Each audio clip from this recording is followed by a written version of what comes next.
Hi guys, இன்னைக்கு நம்ம பார்க்க போகிற படம் த ப்ரூட்டலிஸ்ட். இது ஒரு வேற லெவலான ஹிஸ்டாரிக்கல் வாட்டர் மூவி. லாஸ்லாங்கிற நம்ம ஹீரோ ஒரு ஆர்கிடெக்டாக இருக்கான். ஆனால் யூதர்களுக்கு ஏற்பட்ட இனப்படுகொலைனால இப்போதைக்கு அமெரிக்காவில் இருக்கான். தன் மனைவி சொந்தக்காரங்க எல்லாரையும் புரிஞ்சு அமெரிக்காவில் ஒரு அனாதை மாதிரி இருக்கான். இந்த மாதிரி சமயத்தில் நம்ம ஹீரோ ஆர்கிடெக்சர் துறையில் சாதிக்க ஆசைப்படுறான். ஆனால் அந்த அமெரிக்கா நம்ம ஹீரோ எந்த மாதிரி பார்க்குது. ஒரு அகதியாக அமெரிக்காவுக்கு வந்து இவன் இந்த மாதிரி சர்வை பண்ணுறான். நம்ம ஹீரோக்கு வந்த அடுத்தது பிரச்சனை என்ன, நம்ம நடித்த மாதிரி அவனால் சாதிக்க முடிஞ்சா, இதை பற்றிலாம் சொல்கிற ஒரு படம் தான் தி ப்ரூட்டலிஸ்ட். இந்த வருஷத்துக்கான ஆஸ்கர் ரேஸ்ல இந்த படம் 3 கேட்டகரியில் அவார்டு வந்துச்சு. ஒவ்வொரு சீனும் பார்க்கறதுக்கு அவ்வளோ எப்பிக்கா ரொம்ப கிராண்டியா இருக்கும். அது போய் இந்த படத்தோட டியூரேஷன் கிட்டத்தட்ட 3 மணி நேரம். நிறைய பேர் இந்த படத்தை பார்த்துட்டு வாய்ப்பு இல்லை. அதுக்கு இந்த வீடியோ கூட சரி. இப்போ வாங்க தி ப்ரூட்டலிஸ்ட்டுங்கிற இந்த கதைக்குள்ள போகலாம். படம் நடக்கிற காலகட்டம் 1947. அது 2ஆம் உலகப் போர் முடிஞ்ச காலகட்டம். படத்தோட ஸ்டார்டிங்கே ஒரு பொண்ணு அமைக்கிறாங்க. அவள் பார்த்தா ரொம்ப பயந்து போய் யாருக்கும் லெட்டர் எழுதுற மாதிரி இருக்கு. இந்த பொண்ணு போய் சோஃபியா, இவ யாருங்காவது போப்போ பார்ப்போம். கட் பண்ண அப்படியே நம்ம படத்தை ஹீரோ அமைப்பாங்க. நம்ம ஹீரோட பேர் லாஸ்லோ, இவர் ஆர்கிடெக்ட். ஆனால் இவர் ஜூவிஸுங்கிறனால நாசி எழுத மாட்டிருப்பான். கான்சன்ட்ரேஷன் கேம்ப்ல சித்திரம் அனுப்பிச்சிருப்பான். ஆனால் எப்படி இப்போதைக்கு அங்கே தப்பிச்சு அமெரிக்கா வந்திருப்பான். கப்பலில் வரப்ப அப்போதான் அமெரிக்கா ஃபஸ்ட் டைம் வரான். அதை பார்த்து அவனுக்கு அவ்வளோ ஹாப்பி. ஃபஸ்ட் டைம் அமெரிக்காவில் பார்க்குறது ஸ்டாச்சு ஆஃப் லிபர்ட்டி. அது பார்க்க தலைகீழ அவ்வளோ சூப்பராக இருக்கும். இவனும் அந்த ஊருக்கு வந்து ஒரு அகதியாக இருக்கான். இவன் வந்து அமெரிக்காவுக்கு வந்தால் கூட இவன் மனசில் சோகம் இருக்கும். ஏன்னா இவனுக்கு ஒரு ஒய்ஃப் இருந்தா. ஆனால் அந்த ஊரில் நடந்த போரில் அந்த ஒய்ஃபுக்கு என்ன ஆச்சு, அவரோட இடத்துல இறந்து போயிட்டல. இதோட மாதிரி தெரியாமல் இருக்கு. இப்போதைக்கு அமெரிக்காவுக்கு வரப்ப அங்கே சில அதிகாரிகள் இருக்காங்க. இங்கே பாருங்க, நீங்களே அகதிகள் அந்த ஊருக்கு வந்திருக்கீங்க. உங்களுக்குன்னு தனியாக தற்காலிகம் சில இடங்கள் இருக்கும். சாப்பிட்றது சாப்பாடு தருவோம். ட்ராவல் எக்ஸ்பென்ஸாக 25 நாள் தருவோம். யார் யாருக்கு இங்கே வேலை பார்க்கணுமோ அங்கே வேலை பார்த்துக்கோங்க. யார் டிஸ்டர்ப் பண்ணக்கூடாதுன்னு சொல்கிறப்ப நம்ம சேர்ந்து அங்கே இருக்கான். பார்த்தா நம்ம இருக்குன்னு ஒரு துணை தேவைப்படுது. சரி, நான் அவனும் அங்கேருந்து ஒரு பாத்தில் ஏரியாவுக்கு போவேன். அங்கே போய் ஒரு பொண்ணோட ஒன்றாக்கெல்லாம் பார்த்தா கூட நம்மளோட ஒன்றா இருக்க முடியல. ஏன்னா அந்த போரில் அந்த பாதிப்புனால ரொம்ப டென்ஷனாக இருப்பான். சாரிங்க, நான் விட்டுருங்க, நான் இங்கேருந்து போகணுன்னு சொல்லிட்டு அழுத்தங்க கிளம்பி போயிடுவான். தனி கட் பண்ண அடுத்த நாள் பஸ்ஸை பிடிச்சி ஃபிலடெல்ஃபியா போயிட்டு இருப்பான். ஏன்னா கசின் வந்து ஆடி அமெரிக்காவுக்கு வந்துட்டான். ஸோ அவங்ககிட்ட போனால் தங்கறதுக்கு இடம் போது வேலை கிடைக்கும்ல. சரி, அங்கே போவோம்னு சொல்லி நம்ம ஃபுல் ஃப்ரீயாக வருவான். அந்த இடத்துக்கு போகிறப்ப ஃபுல்லாக இவன் கண்கள் ஃபுல்லாக கண்ணீராக இருக்கும். நமக்கு சம்மந்தமே இல்லாத ஒரு நாட்டுக்கு வந்திருக்கோம், இங்கே எப்படி சர்வே பண்ண போகிறோன்னு சொல்லி அவனுக்கு ஒரு பயமாக இருக்கும். ஒரு வழியாக ஃபிலடெல்ஃபியா வந்திருப்பான். பார்த்து அவனுக்காக அவன் கசின் வந்திருப்பான். இவன் மாதிரி அட்டியில் அவனை பார்த்து நம்ம ரொம்ப ஹாப்பியாக இருக்கும். அவனுக்கு கட்டுப்பிடிச்சு அழுதுட்டு இருக்கிறப்ப அப்போ தான் சொல்லுவான், டே லாஸ்ட்லோ, இப்போ ஒரு லெட்டர் வந்துச்சு. உன் மனைவி யூரோப்பில் இருக்கா, இப்போதைக்கு பத்திரமா சேஃபாக தான் இருக்கா. உன் மருமா இருக்கால, அவளும் அங்கே தான் இருக்கா. அவள் லெட்டர் இருப்பான்னு சொல்கிறப்ப அப்போ தான் நமக்கு புரியுது. படத்தில் ஆரம்பத்தில் ஒரு பொண்ணை பார்த்தோம்ல, அந்த நம்மளோட மருமக, அவள் பேர் சோஃபியா. அந்த லெட்டர் வச்சு சொன்னோடனே நம்மளால தாங்க முடியல. அப்பாடா, தன் மனைவி உயிரோட இருக்கல, கண்டிப்பாக அவனோட பார்ப்போம்னு சொல்லி நம்மளுக்கு அவ்வளோ ஹாப்பியாக இருக்கும். இப்போதைக்கு அட்டிலாவோட சேர்ந்து அட்டிலாவோட வீட்டுக்கு போவான். பார்த்து இவனுக்கு இந்த ஊரில் ஒரு ஃபர்னிச்சர் கடை இருக்கும். சொல்லப்போனால் அட்டிலாவும் ஒரு ஜூவிஸ் தான். ரொம்ப வருஷம் முன்னாடி அமெரிக்காவுக்கு வந்திருப்பான். இப்போ இங்கே வந்து பார்த்தா அவன் கல்ச்சர் மாறி போயிடுச்சு. இந்த ஊரில் ஆண்ட்ராய்னு ஒரு பொண்ணை கல்யாணம் பண்ணி கடை ஓன் பண்ணிட்டான். அது போய் யூத மதத்துலேருந்து கத்தோலிக் கிறிஸ்தவ மதம் மாறி இருப்பான். இதெல்லாம் கேட்டு நம்ம இருக்கிற மாதிரி இருக்கும். இங்கே பாரு மச்சான், அவனும் கவலைப்படாத, சைடில் பார்த்துல இங்கே ரூம் இருக்குல்ல, இங்கே தங்கிக்கோ, தாராளமாக வீட்டில் இருக்கலாம்னு சொல்கிறப்ப நம்ம லேட்டாக வருத்தமாக இருக்கும். ஏன்னா அவன் கொடுத்த ரூம் பார்த்தா பாத்ரூம் சைஸ் தான் இருக்கும். பட் என்ன பண்ணுறது, நாட்டுக்கு அகதியாக வந்திருக்கும், இங்கே தான் தங்கியானு சொல்லிட்டு இவனும் தங்கத்தான் இருப்பான். அப்போ தான் மனைகிட்டு வந்து அந்த லெட்டர் படித்து பார்ப்பான். அதெல்லாம் படித்து பார்க்குறப்ப தான் இவனுக்கு ரோப் கிடைக்கும். ஸோ அதை பார்த்துட்டு நைட்டு போட்டு தூங்குவான். அடுத்த நாள் காலையில் இந்த அகதிகள்லாம் இருக்காங்களே, இவனுக்கு சாப்பாடு தான் இருக்கான முகாம் இருக்கும். சரி, இவனு அங்கே போகிறப்ப அங்கேயே பார்த்து கார்டன் ஒருத்தர் இருப்பார். இவர் பார்த்து ஆஃப்ரிக்கன் அமெரிக்கன், ரீசெண்டாக நடந்த போரில் ஒரு மனைவி இழந்து சிங்கிள் ஃபாதராக இருக்காரு. அவர் பையனை அவதான் பார்த்துக்கிறாரு. சரி, நைலில் போயிட்டு இருக்கிறப்ப பார்த்தா பக்கத்தில் வந்துடுவாங்க. ஆனால் கரெக்டாக சாப்பாடு தின்னு போய், சாரி காய் சாப்பாடு கிடையாது, நாளைக்கு வாங்கன்னு சொல்கிறப்ப அந்த அப்பா எடுத்துனே தெரில. நம்ம இருக்கிறத பார்த்து ரொம்ப அர்த்தமாக இருக்கும். சார் கவலைப்படாதீங்க, கால் எழுந்ததுமே முதல்ல இங்கே வந்துடலாம், நான் உங்களுக்கு சாப்பாடு இருந்தாலும் சொல்கிறப்ப அந்த கார்டனுக்கு ரொம்ப ஹாப்பியாக இருக்கும். இவனு சேர்ந்து பஸ்ஸு பிடிச்சி சர்ச்சுக்கு போகிறதா இருப்பான். பட் நம்ம வீடு சுத்தமாக காசே கிடையாது. சாப்பாடு வாங்கணுங்கிறதுக்காக சைடில் பார்த்து ஆள் இருப்பார். அவர் பாக்கெட்டில் கையை விட்டு பிற்பாடு அடிக்கலாம் பார்ப்பான். பட் அந்த ஆள்கிட்ட பாக்கெட்டில் காசு இல்லாமல் ஒரு கச்சிப்பு தான் இருக்கும். அடைச்சை ஒரே அவமானமாக போச்சு, கச்சிஃபி ஆட்டை போடுன்னு சொல்லிட்டு அது தூக்கி போட்டுருவான். இந்த மாதிரி நம்ம ஹீரோக்கு போயிட்டுருக்கு. அவன் கசின் கடையிலேயே ஒரு டிசைனர் வேலை பார்த்துட்டு இருப்பான். நம்ம இருக்க ஆர்கிடெக்சர் ரொம்ப பிடிக்கும். அதுக்கு ஏற்ற டிசைன்ஸை ஃபர்னிச்சரில் பண்ணிட்டு இருப்பான். இப்படி சில வாரங்கள் ரொம்ப போயிட்டுருக்கு. அப்போ தான் ஒரு நாள் இவன் கசின் அந்த ஊரில் ஒரு ஆளப்பா கூட்டி போவான். இவன் பேர் ஹாரி. இந்த ஊரில் இருக்கிற ஒரு பணக்காரோட பையன். அவனை மீரை பார்த்து, சார் நீங்கள் ஒரு ஆர்கிடெக்ட்னு கேள்விப்பட்டேன், இது எங்கள் அப்பாவோட ஸ்டடி ரூமு, அவர் அடுத்த வாரம் ஊருக்கு வர போகிறாரு, அவர் சர்ப்ரைஸாக இந்த ஸ்டடி ரூம் லைப்ரரி மாற்றி ஆகணும், பார்க்குறதுக்கே செம பக்காவாக இருக்கணும், உங்களால் அதை பண்ண முடியுமான்னு கேட்டால் இவன் சுற்றி முற்றி பார்ப்பான். தாராளமாக பண்ணலாம், உங்கள் பட்ஜெட் என்னன்னு கேட்டால் $1000 சொல்லுவேன். என்ன சார் $1000? நீங்களும் ஒரு வாரத்தில் கேட்குறீங்க, பட்ஜெட்டு ஆளுக்குள்ளே பார்க்குறப்ப 2000 ஆகும். 2000 தரலாம் கேட்டால் அவளும் கடுக்கமாக தரல, 2000 தானே, நானே தங்கச்சி பாதி பாதி தந்துடுவோம். வேலை யாருமே சொல்கிறப்ப நம்மளுக்கு செம்ம போய் போச்சு. ஏன்னா இப்போ அந்த ஊருக்கு வந்து ஒரு பேர் கான்டாக்ட் எடுத்துருக்காங்களே, செம்ம ஹாப்பியாக அவனுக்கு கசின் வீடு போவாங்க, ஜாலியாக சரக்கு அடிச்சுட்டு பாட்டெலாம் பண்ணிட்டு இருப்பாங்க. ஆனால் இந்த விஷயம் கசின் முன்னாடி பிடிக்கவே இல்லை. சொல்லப்போனால் நம்ம வீடு வீட்டுக்கு வந்திருப்பாள், அதோட பிடிக்காம தான் இருக்கும். நைட்டு ஈராட்டு மெதுவாக போய், இங்கே பாருங்கள், நீங்கள் சூப்பரான யூஸ்ஃபுல்லான வேலைக்காரு தான். அன்னைக்கு இந்த வீட்டில் எனக்கு பிடிக்கவே இல்லை, பேசாமல் வேற எங்கேயாவது போங்கன்னு சொல்கிறப்ப இதை பார்த்து நம்ம வீடு குழந்தை வருது. சரி வேறு வழி இல்லாமல் தான் வேண்டாம் பங்கு இருப்பான். தென் அடுத்த நாள்லேருந்து வேலை ஆரம்பிக்குது. பார்த்தா நைட்டு போகலன்னு பார்க்காம அந்த வேலை பண்ணிட்டு இருப்பான். அன்னைக்கு கூட சாப்பிடாங்கிறப்ப கார்டன் வேலை பார்த்துருப்பால, அவரு கூட வேலை சேர்த்துக்கிட்டு மாங்கணும் வேலை வைப்பாங்க. வேற லெவலில் அந்த இடத்தைய மாற்றிடுவான். பார்த்தா புக்கில் வைக்கிறதுக்கு வேலை ஷெல்ஃப் இருக்கும். தென் சாஞ்சு படுக்கிற மாதிரி பெரிய சேலம் பண்ணியிருப்பான். வேற லெவலில் அந்த பிளேஸ் ரெடி பண்ணிட்டு இருப்பான். பார்த்தா நினச்சதுக்கு முன்னாடியே அந்த பணக்காரங்க வந்துடுவார். இவர் பேர் ஹாரிசன். இவர் இந்த படத்துக்கு முக்கியமான கேரக்டர்.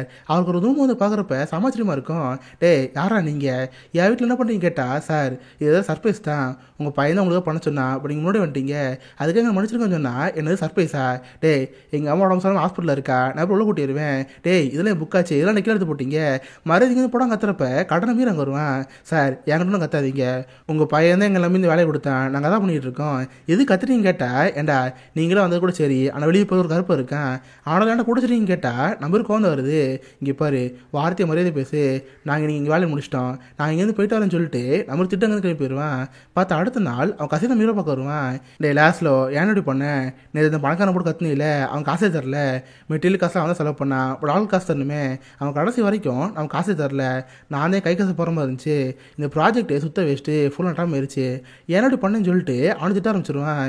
இதை பார்த்து நம்ம ரொம்ப கஷ்டமாயிரும். தன்னை மீற பார்த்து இங்கே பாரு லாஸ்ட்லோ இதுக்கு ஒன்றெல்லாம் தொலைச்சிக்கிறமே தெரில, மறுபடியும் இங்கேருந்து போடான்னு சொல்கிறப்ப நம்ம ரொம்ப கஷ்டமாயிடுச்சு. ஆல்ரெடி ஒய்ஃபரோட சொன்னான், இப்போ இவனு இங்கேருந்து போய் சொல்கிறப்ப இவனுக்கு ரொம்ப கஷ்டமாயிரும். சேன வர இல்லாமல் அந்த அகதிகளாக தங்குற இடம் இருக்கும்ல, கார்டன் கூட சேர்ந்து அங்கேயே தங்க ஆரம்பிப்பான். இப்படியே 3 வருஷங்களுக்கு போயிருது. பார்த்தா 1950 நம்ம தாடியில் வளர்ந்து போய் போதைப்பொருள் அடிமையாக இருப்பான். இப்போதைக்கு மனைவியில் யூரோப்பில் இருக்கா, அவளை கூட காப்பாற்றி அமெரிக்கா கூட்டு வர முடியல, எந்த ஒரு வேலையும் கிடைக்காம சும்மா இருக்கமே, இதனால் வாழ்க்கை வெறுத்து போய் போதைப்பொருள் அடிமையாக இருப்பான். இவன் தங்கியிருக்கிற இடத்து பக்கத்துலேயே பார்த்தா ஒரு நிலக்கர சுரங்கம் இருக்கும், அங்கே தான் கரியில் அள்ளி போகிற வேலை பார்த்துட்டு இருப்பான். அந்த மாதிரி ஒரு நாள் வேலையை பார்த்துருக்கிறப்ப ஹேசன் அங்கே வருவார். இப்போ தான் 3 வருஷம் கழிச்சு நம்ம ஹீரோவை பார்க்குறான். அவர் ஹீரோ பார்த்து லாஸ்ட்லோ என்னை மன்னிச்சிரு, உங்களோட தனியாக பேசுகிறேன்னு சொல்கிறப்ப இவனு ரோட்டில் போகிறான். அவன் மீரை பார்த்து, எப்பா நீ இந்த லைப்ரரி பண்ணியிருந்தில்ல, நான் அந்த இடத்துக்கு போனதுக்கப்புறம் மறந்து போயிட்டேன், உண்மையாக இந்த லைப்ரரி வேலை இருந்துச்சு, என் ஃப்ரெண்ட்ஸ் கூட வீட்டுக்கு வந்தப்போ லைப்ரரி பார்த்து மறந்து போயிட்டாங்க, அந்த சூப்பராக இருந்துச்சு, அப்புறம் தான் நான் ரொம்ப தேடி பார்த்தேன், அப்போ தெரிய வந்துச்சு நான் சூப்பராக ஆக்கிரேட்டுன்னு சொல்லிட்டு, ஹங்கேரியில் வேற ஒரு பில்டிங் பண்ணியிருக்கேன், உன்னை பற்றி ரிசர்ச் பண்ணி பார்த்துன்னு சொல்கிறப்ப நம்ம ரொம்ப ஹாப்பியாக இருக்கும். அதெல்லாம் காமிச்சிட்டு, சாரிப்பா அன்றைக்கி எதாவது கோவத்தில் கற்றுட்டேன், அதுக்காக சம்பளோடு கொடுக்காம விட்டேன், இந்த மொத்தமாக வச்சுக்கோன்னு சொல்லிட்டு நிறைய காசு தருவார். இதை பார்த்து நம்ம ரொம்ப ஹாப்பியாக இருக்கும். தென் இவன் அவரை பார்த்து, சார் உங்கள் அம்மா உடம்பு சொல்லாமல் போச்சு, இப்போ அவங்க எங்கன்னு கேட்டால், சாரிப்பா அவங்க இறந்துட்டாங்க, இப்போ எவனும் இல்லைன்னு சொல்கிறப்ப இதை பார்த்து அவனுக்கு ரொம்ப அர்த்தமாக இருக்கும். சரி அங்கேருந்து போகலாம் பார்க்குறப்ப, எப்பா நான் அதுக்குள்ளே எங்கேருந்து போகிறேன், உன் அட்ரஸ் எழுதி கொடு, வர கிறிஸ்மஸ் அன்னைக்கு என் வீட்டில் ஒரு பார்ட்டி இருக்குது, கண்டிப்பாக நீங்கள் வரணும்னு சொல்கிறப்ப இவனு சொல்லி அட்ரஸ் எழுதி தருவான். தென் இப்போ அவனுக்கு காசு கிடச்சிச்சுல, அந்த காசை வாங்கி வேலை என்ஜாய் பண்ணுவான். நல்லா பாருக்கு போய் ட்ரிங்க்ஸ் பண்ணிட்டு டக்ஸ் அடிச்சுட்டு உதத்தனமாக காசு பண்ணிட்டு இருப்பான். தென் ஹாரிசன் கூப்பிட்ட மாதிரியே கிறிஸ்மஸ் பார்ட்டிக்கு போவான். அப்போ தான் ரொம்ப நாள் கழிச்சு ஹாரியும் பார்ப்பான். ஹாரிக்கு நம்ம இருபது ரொம்ப கஷ்டமாக இருக்கும். லாஸ்ட்டில் என்னை மன்னிச்சிருங்க, நான் தான் தேவையில்லாம எனக்கு வேலைக்கு கூப்பிட்டு இப்போ எவ்வளோ பிரச்சனை ஆயிடுச்சு, என்னை மன்னிச்சிருங்கன்னு சொன்னால், இல்லை உன்னால தான் அப்பா அந்த பார்ட்டி கூப்பிட்டுருக்காரு, நான் போய் அப்பா பார்க்குறேன்னு சொல்லி அந்த பார்ட்டியில் உட்காந்துருவான். எல்லாம் உனக்கா சாப்பிட்டு இருக்கிறப்ப அந்த ஆக்சிடென்ட் இருக்கார்ல, அவருக்கு லாயராக மைக்கில் வந்து இருப்பார். அவரை மீரை பார்த்து, ஆமாம் லாஸ்லோ உங்கள் பேரை பார்க்குறப்ப யூதர் மாதிரி தெரியுது, நீங்கள் ஜூவிஸான்னு கேட்டால் அவர் ஆமான்னு சொல்லுவார். பார்த்தா அந்த மைக்கில் ஒரு யூதர் இருந்தவர், ஆமாம் நீங்கள் மட்டும் தான் இங்கே இருக்கீங்களா, உங்கள் ஒய்ஃபு குழந்தைங்க யாரும் கிடையாதா, அவங்களும் எங்கே இருக்கான்னு கேட்டால் நம்மளுக்கு ரொம்ப எமோஷனல் ஆயிரும். அதுவா சார் கிட்டத்தட்ட 4 வருஷம் மேலே ஆயிடுச்சு, போகிற நாள் அங்கங்கே புரிஞ்சு தனித்தனியாக இருக்கும். என் மனைவி பேர் எசபேட், அவள் யூரோப்பில் இருக்கா, அவள் கூடவே என் மருமூள் இருக்கா, அவள் சொந்தக்கார பொண்ணு, அவள் பேர் சோஃபியா, நானும் அவளோட இந்த அடிக்கல் லெட்டர் எழுதிக்கும். இப்போ 4 வருஷம் ஆகியுமே அவளால் இங்கே கூட உண்மையாக இருக்குது, ரொம்ப கஷ்டப்படுறேன்னு சொல்கிறப்ப இது வந்து மைக்கில் வருத்தமாக இருக்கும். லாஸ்ட்டில் ஏன் வருத்த போகிறீங்க, எனக்கு தெரிஞ்சவங்க நிறைய பேர் இருக்காங்க, உங்கள் ஒய்ஃபை கூப்பிட்டது ஏன் பொறுப்புன்னு சொல்கிறப்ப இது பார்த்து ரொம்ப பேர் இருக்குது. டின்னர்லாம் முடிஞ்சதுக்கப்புறம் ஹாரிசன் இருக்கார்ல, நம்ம இரு கூட பேசிட்டு இருப்பாரு.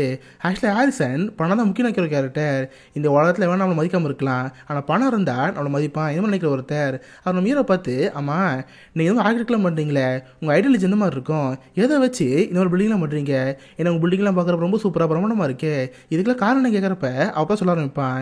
என்ன மாதிரி ஆர்கிடெக்ட் எல்லாத்தையுமே இது புரூட்டலேஷன் சொல்லலாம், ஏன்னா அவங்க மனசுக்குள்ள ஒரு புரூட்டல் தன்மை இருக்கும்ல, அந்த தன்மையை அவங்க கலைகள் கொண்டு வருவாங்க. நாங்கள் பண்ணுற பில்டிங் எல்லாமே எங்கள் கோவத்தில் வெளிப்பாடாக இருக்கும், அந்த கோவத்தை காட்டுறப்ப அது ஒரு பில்டிங்கே வரும்.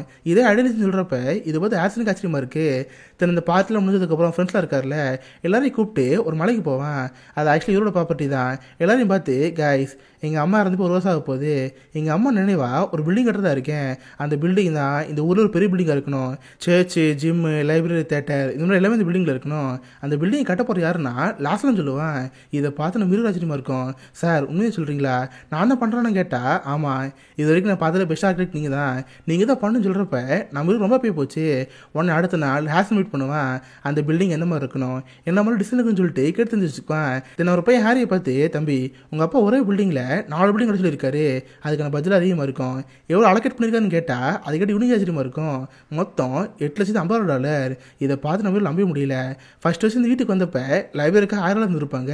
ஆனால் இப்போ அதை பார்த்து பல மடங்கு பெருகி $8,50,000. நான் மீறி ரொம்ப போய் போச்சு. உடனே அடுத்த நாள் கார்டனை கூப்பிட்டு அந்த இடத்த அளந்து பார்ப்பான். ஃபுல்லாக வீட்டில் உட்காந்து ஸ்கெட்சாக பண்ணிட்டு இருப்பான். தன் அதை வச்சு மினியேச்சராக ஒரு மாடல் பண்ணுவான். இந்த பில்டிங் இந்த மாதிரி தான் இருக்கணும், இந்த இடத்துல சாப்பல் இருக்கணும், இந்த இடத்துல ஜிம் இருக்கணும், லைப்ரரி இங்கே இருக்கணும், தேட்டர் இங்கே இருக்கணும், எல்லாம் பண்ணி முடிச்சிருவான். தென் போய் ஹேர்சனை பார்த்து, சார் நீங்கள் சொன்ன மாதிரி மாடல் ரெடி பண்ணிட்டேன், இதை பார்க்குறேன்னு கேட்டால் இங்கே பாருப்பா, நான் பார்க்குற முகம் கிடையாது, என் கூடவே சில கம்யூனிட்டிக்காரங்க இருக்காங்க, அவங்களுக்கு பிடிச்ச பண்ண மட்டும்தான் இந்த பிளான் அப்ரூவ் ஆகும். அவங்களுக்கு பிடிச்ச மாதிரி பண்ணுன்னு சொல்கிறப்ப நம்மளுக்கு ஒரு பயமாக போச்சு. வெறும் ஹேர்சனுக்கு மட்டும் பிடிச்சா போதும் தான் இந்த பிளான் பண்ணியிருப்பான். இப்போ எல்லாரும் பார்ப்பாங்க தெரிஞ்சோடனே இவனுக்கு பயமாக இருக்கும். இதனால தைரியத்தோட அடுத்த அந்த பிளான் சீட் பண்ணி போவான். பார்த்து கிட்டத்தட்ட ஒரு 50 பேர் அங்கே இருப்பாங்க. எல்லாரையும் பார்த்து, கைஸ் இந்த பில்டிங் பார்த்தீங்களா, இது ரொம்ப சூப்பராக இருக்கும், இதில் நாங்கள் இன்னும் பண்ணியிருக்கோம்னு சொல்லிட்டு எக்ஸ்பிளைன் பண்ணிட்டு இருப்பானா. ஆனால் யாருக்குமே நம்ம இருமல் நம்பிக்கை இருக்காது. அவன் பண்ணுற பில்டிங் நல்லா தான் இருக்குது, ஆனால் என்னதான் இருந்தாலும் நம்ம வேற ஒன்று சேர்ந்த ஒரு அகதி, இந்த ஊருக்கு வந்து இவங்க கூட வேலை தரலாம், இவரோட இது பண்ணலாம்னு சொல்லிட்டு யாரும் நம்பிக்கை இல்லாமல் இருப்பாங்க. அப்போ தான் நம்ம ஹீரோ வேற மூவ் பண்ணுவான். கண்டிப்பாக எல்லாரும் கடல் நம்பிக்கை இருக்கும், சர்ச்சை வேற பண்ணிட்டா எல்லாருக்கும் நம்பிக்கை வரும்ல. ஆனால் நம்ம ஹீரோ அவங்கள பார்த்து, இங்கே பாருங்க கைஸ், நான் வேற நாடு சேர்ந்தவங்களா இருக்கலாம், ஆனால் எனக்குமே கடல் நம்பிக்கை அதிகமாக இருக்குது. ஹாரிசன் என்ன நம்பி இந்த பொறுப்பு கொடுத்துருக்காரு, அதுக்கேற்ற மாதிரி சேப்பல் வேற லெவலில் இருக்கும். மொத்தம் 119 பேர் இந்த சேப்பல் உட்காரலாம். காலைல சூரியன் இந்த பக்கம் உதயமாகுமா, மதிய சூரியன் இந்த இடத்துக்கு வரும், ஈவினிங் சூரியன் இந்த பக்கம் போகும். எந்த பக்கம் பார்த்தாலுமே சூரியன் எப்போ வெளிச்சமாக தான் இருக்கும். சேப்பல் பார்க்கவே அவ்வளோ சூப்பராக இருக்கும். கண்டிப்பாக நீங்கள் நம்மளாம் சொல்கிறப்ப இதை பார்த்து அவங்களுக்கு ஆச்சரியமாக இருக்குது. எல்லாருக்குமே நம்மளோட பிளான் பிடிச்சி போயிடும். அதுக்கப்புறம் என்ன, அடுத்த வாரமே அந்த பில்டிங் எடுக்க வர ஆரம்பிக்குது. சாதாரணமாக ஒரு அகதே அந்த ஊருக்கு வந்தவன் இப்போ இவங்கிட்ட 1000 பேர் வேலை பார்க்குறாங்க. அதுப்போ அடிக்கடி ஒய்ஃபுக்கு லெட்டர் எழுதிட்டு இருப்பான், இந்த ஊருக்கு வரக்கான ப்ராசஸ் பண்ணிட்டு இருப்பான். பார்த்தவன் நினச்ச அந்த நாள் வருது. ரொம்ப வருஷம் கழிச்சு இப்போ தான் ஒய்ஃபு பார்க்க போவான். பொக்கையில் கொண்டு போகிறப்ப அப்போ தான் ஒய்ஃபை வந்திருப்பா. அவன் ஒய்ஃபை பார்த்து நம்ம ஒரு தாங்க முடியல, ஓடி போய் கட்டுப்பிடிச்சு எழுதிட்டு இருப்பான். ஆக்சுவலாக அந்த ஊரில் போனது இருக்கும்ல, இத்தனை வருஷம் நம்ம ஹீரோயின் ஒரு அடிமை தான் அங்கே இருப்பா. ஒழுங்காக சாப்பாடு கிடைக்காம எலும்பு தேய்மானம் இருக்கும். இதனால ஆஸ்ட்ரோபெர்சிஸ் வந்து வீழ்ச்சியில் இருப்பா. இருந்தாலும் மாரி கண்டுக்குமா தெரில, ரொம்ப வருஷம் ஒய்ஃபு பார்த்தோமே அதுவும் ஹாப்பின்னு சொல்லிட்டு திமிச்சு எழுதிட்டு இருப்பான். இந்த சீனில் மனுஷன் வேலை பாவம் பண்ணியிருப்பாரு. தன் பார்த்தா சொந்தக்கார பொண்ணு இதை மருமக, இந்த பொண்ணு தான் படத்தில் ஆரம்பத்தில் பார்த்துருப்போம். நம்ம இருக்க லெட்டர் அனுப்பியிருப்பா. இவளுமே போகிறனால பாதிக்கப்பட்டு அங்கே ஷாக்கில் உண்மையாக இருப்பா. இப்போதைக்கு இவ்வளோ தற்காலிகமாக வாய்ப்பு பேச முடியாமல் வந்திருக்கோம். இதை பார்த்து நம்ம ரொம்ப கஷ்டமாக இருக்கும். தன் மறுமொழி ஒய்ஃபையும் கூப்பிட்டு ஹேசன் இருக்கார்ல அவரோடு போவான். ஹேசனுக்கு நம்ம வீரோட ஒய்ஃப் பார்த்து ரொம்ப ஹாப்பியாக இருக்குது. அவர் ஒய்ஃப்ட்ட பேசுகிறப்ப அதை பார்த்து அவருக்கு ஆச்சரியமாக இருக்கும். ஏன்னா நம்ம மீன் பேசுகிற இங்கிலீஷ் அவ்வளோ சூப்பராக இருக்கும். வேறு கண்ட்ரிஸ் இருந்தாங்க யாராவது இங்கிலீஷ் பேசுகிறாங்கன்னா அவங்க ஆக்சுவலாக வேற மாதிரி இருக்கும்ல, ஆனால் அந்த மாதிரி இல்லாமல் ரொம்ப பர்ஃபெக்டாக இருக்கா. இதை பார்த்து அவருக்கு ஆச்சரியமாக இருக்குது. நீ எப்படி இந்த மாதிரி பேசுகிறேன்னு கேட்டால் அப்போ தான் சொல்ல ஆரம்பிப்பா, இவள் படித்ததே ஆக்ஸ்ஃபோர்ட் யூனிவர்சிட்டியில் ரொம்ப வருஷங்களாக இங்கிலீஷ் தான் இருக்கா, அதான் பர்ஃபெக்டாக பேசுகிறேன்னு சொல்கிறப்ப இதை பார்த்து அவருக்கு ஹாப்பியாக இருக்கும். பரவாயில்ல நீ இந்த மாதிரி பேசுறியே, உன் புதுசாக பேசுவார், ஹங்கேரியன் இங்கிலீஷ் கலந்த மாதிரி இருக்கும், ஆக்சன்டே ஒஸ்ட்டாக இருக்குன்னு சொல்லி ஹீரோ உடனே பேசுவார். இதனால ஹீரோ கண்டுக்காம நைட் போய் படுத்துங்க போயிடுவான். இப்போ ரொம்ப நாள் கழிச்சு தொய்ஃப் கூட படுத்துக்கிட்டு இருக்கான். அவளுமே நம்ம ஹீரோட ஹாப்பி உனக்கலாம் பார்ப்பா. பட் நம்ம ஹீரோக்கு லைட்டாக அர்த்தமாக இருக்கும். ஏன்னா அவளே எலும்பு தேய்மானமாகி ரொம்ப வீக்காக இருக்கா. நம்ம பாட ஏதாவது பண்ணப்பே உடம்பு தான் பிரச்சனை வந்துடும்ல, அதனால் நம்ம எதுவும் பண்ணாமல் அமைதியாக இருப்பான். இதை பார்த்து ஒய்ஃபு ரொம்ப கஷ்டமாக இருக்கும். ஸோ எதுவுமே பண்ணாமல் நைட்டு படுத்து தூங்கிடுவாங்க. ஸோ அடுத்த நாள்லேருந்து ஒய்ஃப் அவ்வளோ பார்த்துக்குவான். சோஃபியா ஃபுல்லாக ஒய்ஃபை கேர் பண்ண சொல்லிட்டு இவளக்கும் வேலைக்கு போவான். பட் அங்கே வந்து பார்த்தா பில்டிங் ஸ்ட்ரக்சரே மாறி போயிருக்கு. இவன் போட ரீசன் வேறு, அவன் பண்ணுறது வேறையாக இருக்குது. கடுப்பான ஹீரோ அங்கே பில்டர் பார்க்க போவான். யோ என்ன பண்ணிட்டு இருக்கீங்க, நான் போட்ட டிசைன் வேறு மாதிரி இருக்குது, இது வேறு மாதிரி இருக்குது, நான் போட்டாலும் டாப் இந்த அளவுக்கு இருக்கும், பட் பார்த்தா 3 கம்மியாக இருக்கே, எப்படி பண்ணின்னு கேட்டால், சார் நாங்கள் அது பண்ணவே இல்லை, புதுசாக ஜிம்னோ டிசைன் வந்திருக்காரு. அவர் சொல்கிறத கேட்குறோன்னு சொல்கிறப்ப இது பார்த்து நம்ம கோவம் வருது. பார்த்தா அந்த ஊரில் மேயர் ஒருத்தர் இருக்கான், அவங்ககிட்ட கான்ட்ராக்டரா ஜிம்னு ஒருத்தர் இருக்கான், அவனை புதுசாக டிபார்ட்மெண்ட் வேலை சேர்த்துருப்பாங்க. இதை பார்த்து நம்ம கோவம் வருது. சரின்னு ஒரு வழியில் ஜிம்மை பார்த்து, இங்கே பாருங்கள் சார், நான் கஷ்டப்பட்டு இந்த ஆர்கிடெக்சருக்கான டிசைன் பண்ணி வச்சிருக்கேன், ஆனால் நீங்கள் மாற்றி வச்சிருக்கீங்க, இந்த மாதிரி பண்ண விடாதுன்னு சொல்கிறப்ப இது போய் ஜிம்முக்கு வந்துடுது. அப்போ என்ன சொல்ல வர, நான் டிசைன் கிடையாதா, எனக்கு தெரியாதுன்னு சொல்லிட்டு ரெண்டு ஆக்கம் போயிட்டு இருக்கோம். பார்த்தா கொஞ்ச நேரத்தில் மேயர் அங்கே வந்துடுவார். ஹேசனை பார்த்து, இங்கே பாரு ஹேசன், எதுக்கு தேவையில்லாமல் வேற ஊருக்காக நீங்கள் வச்சிருக்க, அது போக நம்ம கம்யூனிட்டி ஆளும் கிடையாது, இது ஜிம் பார்த்தா நம்ம கம்யூனிட்டி ஆளு, அவன் நம்ம தானே பார்த்துக்கணும், பேசாம அவனும் ஆகிக்கோ. லாஸ்ட்டில் இங்கே துரத்து விடுன்னு சொல்கிறப்ப இதை பார்த்து ஆக்சனுக்கு பிடிக்காது.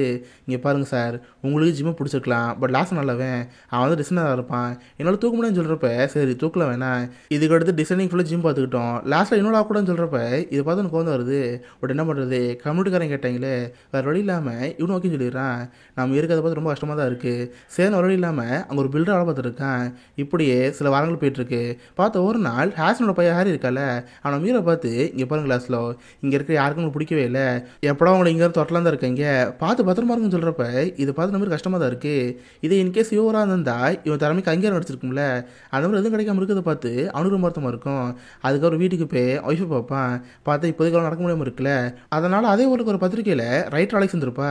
இதை பார்த்து நம்ம இருக்கு ரொம்ப ஹாப்பியாக இருக்கும். ஆனால் அதே நேரத்தில் ஒய்ஃப் ரொம்ப வீக்காக இருக்கால, அடிக்கடி நைட் ஆனால் போதும் பெயின் வர ஆரம்பிச்சிடும். அதுக்காக பெயின் கில்லர் டேப்லெட்டாக இருக்கும், அதை போட்டு காமாயிட்டு இருப்பா. கட் பண்ண ஒரு நாள் நம்ம சர்ச்சுக்கு போயிருப்பானா, அப்போ கரெக்டாக அந்த பில்டிங் தேவையான மெட்டீரியல் வந்துட்டு இருக்கும். ஆனால் பெருசாக ஆக்சிடென்ட் ஆகி ட்ரெயின் அடிச்சு போச்சு, மொத்த மெட்டீரியலுமே வேஸ்ட் ஆகி லாஸ்ட்டுக்கு பெரிய லாஸ் ஆகிருக்கும். இதை பார்த்து கடுப்பு தான் வருது. எந்த பக்கம் பார்த்தாலும் பெரிய ஆப்பாக தான் இருக்குது. இவங்க அம்மாவுக்கு ஒரு பில்டிங் கட்ட ஆசைப்பட்டான், பட் ஒரு பிடிச்ச மாதிரி லாஸ்ட்டில் வச்சுக்க முடியல. இப்போ பார்த்து இவ்வளோ இப்போ லாஸ் ஆயிடுச்சு, எனக்கு இதுக்கு இந்த பில்டிங்கே தேவைடா, டேய் இதுக்கு எவ்வளோ வேலை பார்க்க வேணா, டே லாஸ்ட்டில் இந்த ப்ராஜெக்ட் முடிஞ்சு போச்சு, மறுபடியும் இங்கேருந்து போடான்னு சொல்லிட்டு ஹாசன் கருத்து நின்று போயிடுவார். இதை பார்த்து நம்ம மனசு உடச்சு போயிடும். எனக்கு ரொம்ப கஷ்டப்பட்டு இந்த பில்டிங் கட்டலாம் பார்த்துட்டு இருந்தான். ஆனால் கடைசியில் பார்த்தா ப்ராஜெக்ட் டாப் போயிருச்சு. செம கடுப்பாக நம்ம ஹீரோ வீட்டுக்கு போவான். பார்த்தா கஷ்டப்பட்டு அந்த பில்டிங்கான மாடல் பண்ணியிருப்பால, அந்த மாடலை உடச்சு சொல்லி ஆள் சம கோவத்தில் இருப்பானா. இதை பார்த்து ஒய்ஃபுக்கு ஒரு மாதிரி இருக்கும். ஏங்க நானும் கேள்விப்பட்டேன், அதுக்கு நம்ம கஷ்டப்படலாமா, நம்ம வாழ்க்கையில் எவ்வளோ பார்த்துட்டோம், இதெல்லாம் பெரிய விஷயம்னு சொல்கிறப்ப அதை பார்த்து அவனுக்கு ரொம்ப வருத்தமாக இருக்கும். கட் பண்ணால் சில வருஷங்கள் கழிச்சு, அதாவது 1958 பார்த்தா இப்போதைக்கு நம்ம ஹீரோ ஒரு மிக சிவில் இன்ஜினியரிங் கம்பெனி இருக்கும். அந்த கம்பெனியில் ஒரு சாதாரண எம்ப்ளாய் வேலை பார்த்துட்டு இருப்பான். அப்போலாம் அவனை பார்க்கறதுக்காக மைக்கில் வந்திருப்பார். அது ஹாரிசனோட லாயர், நம்ம ஹீரோட ஒய்ஃப் வரது கூட ஹெல்ப் பண்ணியிருப்பார்ல, அந்த லாயர் வந்திருப்பார். கிட்டத்தட்ட அந்த ப்ராஜெக்ட் ஸ்டாப் ஆகி 5 வருஷம் இருக்கும். நம்ம ஹீரோ கிட்ட தான் சொல்கிறப்ப அதை பார்த்து ரொம்ப ஹாப்பியாக இருக்குது. வீட்டுக்கு வந்து ஒய்ஃப் மருமகள் இருக்கால, எல்லாரும் பேசிட்டு இருப்பாங்க. பார்த்தா இப்போதைக்கு அந்த சோஃபியாங்கிற பொண்ணு கல்யாணம் பண்ணியிருப்பா. இப்போதைக்கு 5 மாதம் ப்ரெக்னெண்ட்டாக இருக்கா. இது போக வார் டைமில் அவளால் பேச முடியாமல் போயிருக்கும்ல, இப்போதைக்கு பேச்சு வந்துருச்சு. அவங்க மாமா பார்த்து லாஸ்ட்டில் மாமா நான் இதுக்கப்புறம் இருக்க மாதிரி தெரில, நானும் என் வீட்டுக்கார சேர்ந்து ஜெஸ்லேம் போகிறதா இருக்கும், நம்ம தான் அலியனர் ஃபங்க்ஷன் பண்ணுவோம்ல, நம்ம அதுக்காக அங்கே போகிறோன்னு சொல்கிறப்ப இதை பார்த்து ஹீரோக்கு ஒரு மாதிரி இருக்கும். சொல்லப்போனால் ஹீரோக்குமே ஜெஸ்லேம் போகணும் ஆசையாக இருக்குது. ஆனால் இப்போ தான் பார்த்தா அவர் பெரிய சொல்லுவான், லாஸ்ட்டில் ஒரு லாஸ்ட்டில் சரி பண்ணிட்டாரு, 5 வருஷம் கழிச்சு எங்கே இந்த ப்ராஜெக்ட் ஆரம்பிக்குது, என்னை திரும்ப பில்டராக கூப்பிட்ருக்காங்க, நாங்கள் போகிறோன்னு சொல்கிறப்ப இது பார்த்து ஒய்ஃபு ஹாப்பியாக இருக்கும். ஆனால் மருமக ஜெஸ்லேம் போகிறதா இருக்கா, சரி மாமா நீங்கள் இங்கே இருங்க, நாங்கள் ஜெஸ்லேம் போகிறோன்னு சொல்லிட்டு மருமகளும் கிளம்பிடுறாங்க. நம்ம ஹீரோ சார் இந்த பில்டிங் கட்ட தான் இருப்பான். பார்த்து அந்த 5 வருஷத்தில் எகைன் போதை பொருள் அடிமையாக இருப்பான். அடிக்கடி ஒய்ஃபுக்கு தெரியும் பாத்ரூம் போய் ஹெரால் யூஸ் பண்ணிட்டு இருப்பான். கட் பண்ண அடுத்த நாள் எகைன் அந்த ப்ராஜெக்ட் ஆரம்பிக்குது. இப்போ அந்த பில்டிங் கட்டுறதுக்கான மார்பிளும் வாங்கியாகணும். பார்த்தா அந்த ஊரில் ஒரு பெரிய மார்பிள் குவாரியாக இருக்கும். இவனு ஹேசன் சேர்ந்து அந்த குவாரிக்கு போயிட்டு இருப்பாங்க. போகிற போய் ட்ரிங்க்ஸ் பண்ணிட்டு போதெல்லாம் போயிட்டு இருப்பாங்க. அப்போ நம்ம மாரி போதை அதிகமாகி கீழே வந்துடுவானா. இதான் சாக்குன்னு ஹாரிசன் நம்ம மாரி பக்கத்தில் வருவார். அப்போ தான் ஹேசனை பற்றி தெரியுது. ஹாரிசன் கிட்டத்தட்ட ஒரே பிஸ்ட் மாதிரி தான். நம்ம ஹீரோ ஒரு ஸ்டார்டிங்லேருந்து பிடிச்சி போயிருக்கும் போல. நம்ம ஹீரோ கிட்ட வந்து செக்ஷுவல் அபியூஸ் பண்ணுவார். அந்த குவாரிலுமே வேறு யாருமே இல்லாதனால நம்ம ஹீரோ எதுவும் பண்ண முடியல. ஹாரிசன் நம்ம ஹீரோவே பண்ணுவார். அதுக்கப்புறம் பார்த்து கண்டுக்காம கிளம்பி போயிடுவார். நம்ம இருக்கிறத பார்த்து என்ன செய்ய தெரில.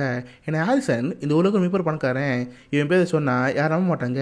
அது போக இவங்ககிட்ட தான் வேலை பார்க்குறான், வேறு வழி இல்லாமல் சகிச்சதை வாழ்ந்துட்டு இருப்பான். ஆனால் இதுவே நம்ம ஹீரோக்கு ஒரு மென்டல் ப்ரெஷராக இருக்குது. ஒர்க் ஆரம்பிக்கிறப்பெல்லாம் கத்திட்டே இருக்கான். கூட இருக்கிற ஒர்க்கெல்லாம் பார்த்து டே எல்லாம் வேலை பண்ணிட்டு இருக்கீங்க, வேலை வேலையை பாருங்கன்னு சொல்லிட்டு கத்திட்டே இருப்பானா. இதை பார்த்து கார்டனுக்கு ஒரு மாதிரி இருக்கும். டே லாஸ்ட்ல உனக்கு என்ன ஆச்சு, ஆரம்பத்தில் பார்த்த லாஸ்ட்லவும் இப்போ கிளாஸில் வர மாதிரி இருக்கே, ஏன் ஆனவனை கத்திட்டே இருக்கேன்னு கேட்டால் இது அவனால புரிஞ்சுக்க முடியுது. ரொம்ப சோகமாக ஒய்ஃபு கூட வந்து போயிட்டுருப்பான். காரில் போகிறப்ப தான் பர்ஸ்டே கத்தார வைப்பான். இந்த அமெரிக்காவுக்கு எனக்கு பிடிக்கவே இல்லை, நான் எப்போ இந்த ஊருக்கு வந்தனோ அப்போ வந்து வரவங்களாம் எடுத்துகிட்டே இருக்காங்க. ஃபஸ்ட்டு என் கசின் முன்னாடி ஆண்ட்ரே நான் இங்கே வந்தாலும் பிடிக்காம தான் இருந்துச்சு. அவள் வீட்டில் இருந்த போகலாம் இங்கேருந்து போப்போன்னு சொல்லிட்டு இருந்தா. இந்த ஊருக்கு யாருக்குமே தேவையே கிடையாது, தெருலுக்கு நான் தான் பார்க்குறேங்க, நான் இங்கேருந்து போகிறேன்னு சொல்லிட்டு கத்திட்டே இருப்பானா. இதை பார்த்து எசபடுக்கு ஒரு மாதிரி இருக்கும். இங்கே பார் லாஸ்ட்லோ நீ தான் தேவையில்லாம ரொம்ப குழம்பிட்டு இருக்க, கார்டனும் நம்ம ஒரு அகதி தான், அவர் இந்த ஊரில் சேஃபாக இல்லையா, நம்ம தான் பொறுத்து வாழ்ந்தாகணும், கொஞ்சம் அமைதியாக சொல்கிறப்ப நம்ம இருக்கிறத பார்த்து குழந்தை வருது. சேன வழி இல்லாமல் அந்த பில்டிங் எடுக்க வர ஆரம்பிக்குது. கிட்டத்தட்ட அந்த பில்டிங்கில் முக்கால்வாசி வேலை முடிச்சிருவான். அப்போ தான் ஒரு நாள் நைட்டு நம்மளோட ஒய்ஃப் இருக்கால, அவளுக்கு பழபடி வழி வர ஆரம்பிச்சிடும்.